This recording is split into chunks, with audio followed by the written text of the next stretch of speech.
Yummy vegetable salad KFC style. Healthy na, masarap pa. Mura na at madaling gawin.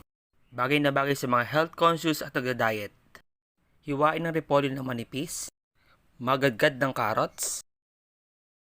Maghiwa ng isang buong sibuyas ng manipis.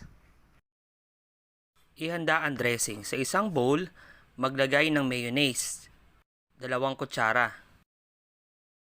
Ilagay ang calamansi juice. 1 kutsarang suka. Asukal, 1 kutsara. Teaspoon ng asin. 1 kutsarinta paminta. 100 ml na evaporated milk. Haluing mabuti.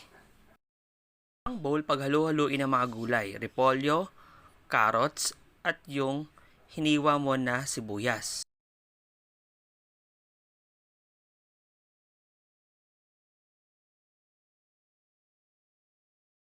Ibuhos mo ang iyong hinandang dressing